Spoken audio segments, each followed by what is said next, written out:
Hello जी, स्वागत है आपका आपके अपने चैनल पर जिसका नाम है एम जॉब बॉक्स और मैं हूं मंगत। आज मैं आपके पास PMVVY की आने वाली समस्याओं के बारे में मैं और मेरी टीम आपकी समस्याओं को दूर करने के लिए दिल्ली गए थे जी।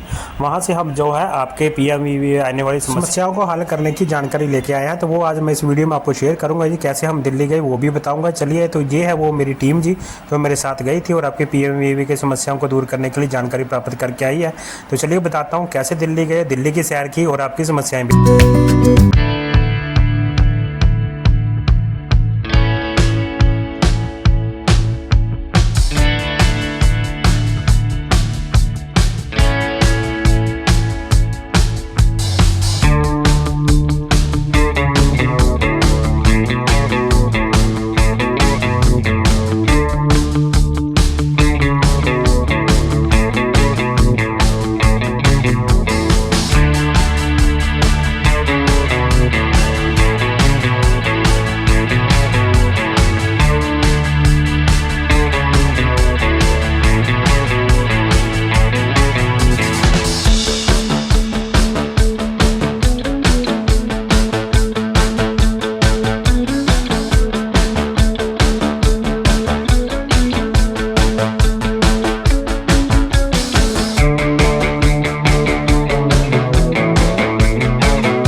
PMVVY की समस्याओं को दूर करने के बारे में सबसे पहले, जैसे कि आपको पता है, जैसे हम अपना PMVVY खोलते हैं तो स्क्रीन पर ऐसा मैसेज आता है जी, update Aadhaar detail of anganwadi worker और आशा वर्कर।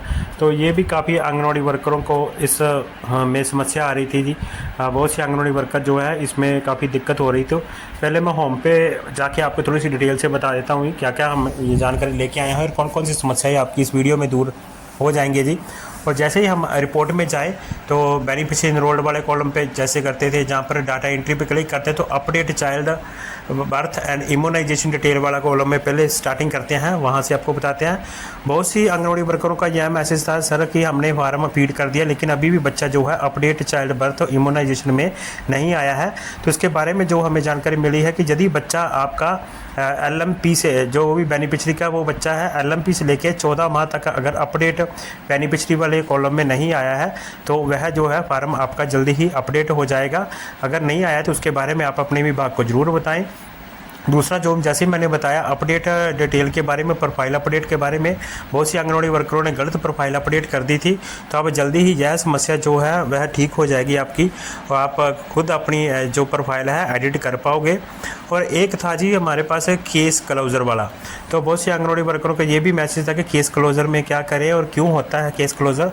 तो यह जो लाभार्थी में हर लाभार्थी का केस क्लोज़र का ऑप्शन आता है, ताकि अगर जिस लाभार्थी का आपने फार्म भरा है तो उसको आप जैसे इनिशिएट क्लोजर पे क्लिक करते हैं तो दो ऑप्शन खुलते हैं जी, स्टिल बर्थ और मिस गैरेज। अगर किसी भी लाभार्थी का ये इन दोनों में से कुछ भी हो जाता है, स्टिल बर्थ या मिस गैरेज, तो हम उसका केस क्लोजर कर सकते हैं। अदरवाइज हमने इसमें कुछ नहीं करना है। तो बहुत सी आंगनवाड़ी वर्करों को इसके बारे में बहुत से डाउट था।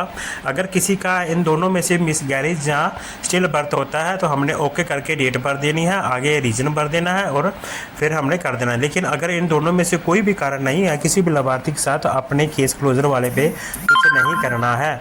उसके बाद अगर मैं आपको बताऊं नेक्स्ट जो हम ट्रेनिंग लेके आए होम पे जाते हैं जी।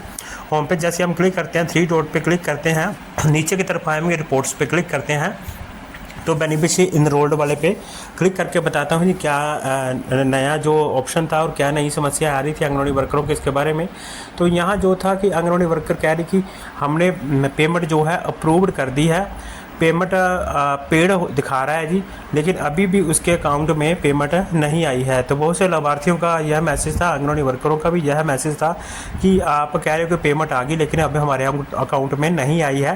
तो यह समस्या भी जो है जल्दी ही अब आपकी यह समस्या दूर हो जाएगी और जो आपको मैसेज रियल में दिख रहा है वह आपकी पेमेंट पेड का ही होगा। और अगर यह जो समस्या थी PFMS की जल्दी ही दूर हो जाएगी।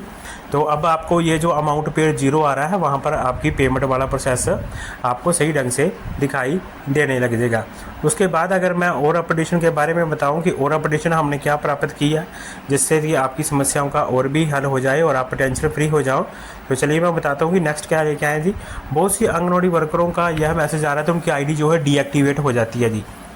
क्यों होती है तो ये उनके बारे में बताया कि बहुत से नंबर जो है डुप्लीकेट थे जी, दो अकाउंट जो बना रखे थे तो वह नंबर जो है डीएक्टिवेट कर दिए गए हैं। कुछ आंगनवाड़ी वर्करों जिन्होंने लंबे समय तक अपना पासवर्ड चेंज नहीं किया था, जहाँ वह कोई भी एक्टिविटी नहीं कर रहे हैं तो उनकी ID जो है डीएक्टिवेट हो गई थी। लेकिन अब सभी आंगनवाड़ी वर्कर जो है अपनी ID को एक्टिव रखें ताकि आपकी ID जो है डीएक्टिवेट ना हो, और जिनकी डीएक्टिवेट हो गई है वह जल्दी ही अपने ब्लॉक में लिख के दीजिए, वह ID भी एक्टिव हो जाएगी। समय समय पर अपना पासवर्ड भी अपडेट करते रहें। तो यह थी मेरी वीडियो जी PMVV आने वाली समस्याओं को दूर करने के बारे में और साथ में दिल्ली की सैर कराने के बारे में। यदि आपको वीडियो थोड़ी सी भी अच्छी लगी है तो लाइक कर दीजिए, कमेंट कीजिए ज़्यादा से ज़्यादा। यदि आपको कोई डाउट है अभी भी तो यदि आप चैनल पर पहली बार आए हैं तो प्लीज़ आपसे रिक्वेस्ट है कि चैनल को सब्सक्राइब जरूर करें। वीडियो पूरी देखने के लिए आप सभी का बहुत बहुत धन्यवाद। Thank you.